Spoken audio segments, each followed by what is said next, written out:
अस्सलाम वालेकुम, welcome back to my channel. कैसे हैं आप सब लोग? उम्मीद है आप लोग खैरियत से होंगे। अल्लाह ताला हम सबको अपने हिफ्ज़ व अमान में रखे, अच्छी सेहत और ज़िंदगी के साथ, आमीन। तो जी आज का व्लॉग मैं शुरू कर रही हूँ एक बहुत ही अच्छी ड्राइव के साथ। तो आज हम जी निकले हैं, तकरीबन 6 माह बाद निकले हैं हम आउटिंग के लिए। तो सोचा आप लोगों के साथ भी शेयर करूँ। तो अभी हम गाड़ी में ही हैं, तो देख रहे हैं कि कहाँ जाते हैं। वैसे हमने बैठना कहीं नहीं है, ना शॉपिंग करनी है, बस हमने जो भी मैकडोनल्ड जाने का इरादा है। तो वहाँ से पैक करवा के जो भी खाना है वो हम घर ले आएंगे। घर में सोचा है कि घर में जाके खाएंगे, बैठना कहीं पे नहीं है। तो बस गाड़ी पे भी बस जा रहे हैं हम। हमने सोचा चलें वैसे ही हम एक चक्कर लगा के आ जाते हैं, इतने दिनों बाद निकले हैं। तो अभी हम जी जा रहे हैं बस।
तो जी ये है दूसरे दिन का क्लिप। रात को हम आ गए थे, बर्गर वगैरह हम पैक करवा के ले आए थे साथ ही, और घर पे ही हमने खाया पिया जो भी था। तो बस एक चक्कर हम सिटी का लगाए थे, बहुत ही मज़ा आया। 6 माह बाद निकले तो कुछ अजीब सा भी लग रहा था।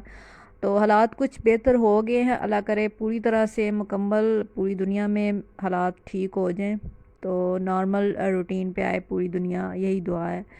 तो अभी जी हम कर रहे हैं लंच की तैयारी, और लंच में आज बन रहा है जी भिंडी आलू, मसालेदार भिंडी आलू।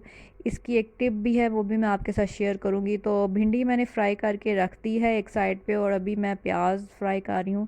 तो टिप ये है जी, आप देख रहे हैं भिंडी फ्राई करके रखी हुई है, तो इस पे इसके ऊपर अम्मी लेमन जूस डाल रही हैं। लेमन, एक लेमन लिया, उसको अच्छे से ऊपर उसको निचोड़ लिया भिंडी के ऊपर। तो ये टिप है, इससे बहुत ही अच्छा टेस्ट आता है, खट्टा मीठा सा, मतलब खट्टा तीखा सा। तो बहुत मज़े की भिंडी का टेस्ट आता है। ये अगर आपने अभी तक नहीं ट्राई किया तो इसको ज़रूर ट्राई कीजिएगा। भिंडी में लेमन जूस ज़रूर आप डालें जब आप भिंडी फ्राई करके रख देते हैं। तो जी इधर प्याज मैंने फ्राई कर ली हैं, और उसमें मैंने डाले हैं जी 2 अदद टमाटर। अभी जाएगा जी इसमें 1 टेबलस्पून लाल मिर्च, 1 टीस्पून लाल मिर्च का पाउडर, और 1 टीस्पून नमक, और हाफ़ टी स्पून हल्दी पाउडर जाएगा। तो भिंडी बहुत ही मज़े की रेसिपी होती है, लेकिन मुझे चावल के साथ इसका बहुत अच्छा मज़ा आता है। चावल तो मैंने ज़रूर खाने होते हैं, तो मैं भिंडी के साथ भी एडजस्ट कर लेती हूँ चावलों को। तो चावल भी मैंने एक साइड पे अपने लिए रख दिए हैं। तो आप, भिंडी गोश्त भी होता है, और भिंडी नहीं, भिंडी गोश्त हाँ होता है। तो भिंडी चिकन भी पकाया जाता है। भिंडी चिकन भी एक दफ़ा हमने पकाया था, बहुत उसका मज़ा आया था भिंडी चिकन का। और हाली भिंडी भी होती है, और भिंडी आलू तो पकता ही है। तो अभी जी इसमें सब्ज़ मिर्च मैंने डाल दिया। मैंने सोचा आपके साथ चले रेसिपी भी शेयर कर देते हैं, और साथ साथ आपके साथ बातें भी चलती रहेंगी। तो ये जी आलू अब हमने इसमें डाल दिए। तो रात को हम निकले बहुत दिनों बाद, तो बहुत अजीब सा लग रहा था, बहुत मज़ा भी आया। तो वैसे तो हम घर में ही ले आए थे बर्गर वगैरह, लेकिन जो बैठ के वहाँ पे खाने का और रौनक शौनक देखने का जो मज़ा होता है ना, वो नहीं हमने लिया।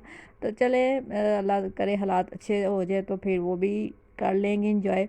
तो यहाँ जी भिंडी आलू पक चुकी है। आलू मैंने पहले डाले इसमें, ताकि आलू थोड़े सॉफ्ट हो जाए, फिर मैंने भिंडी जो फ्राई हुई थी वो भी डाल दिया। तो मसालेदार भिंडी आलू मेरे रेडी है और एक साइड पे मेरे चावल भी रेडी है और अभी मैं करने लगी हूँ लंच। और आप भी जाइए मेरे व्लॉग को लाइक शेयर ज़रूर कीजिए और सब्सक्राइब ज़रूर कीजिए चैनल को, अगर मेरे चैनल पे नए आए हैं तो मुझे दीजिए इजाज़त। मैं मिलती हूँ आपसे नेक्स्ट वीडियो में। Take care, stay blessed and अल्लाह हाफिज़।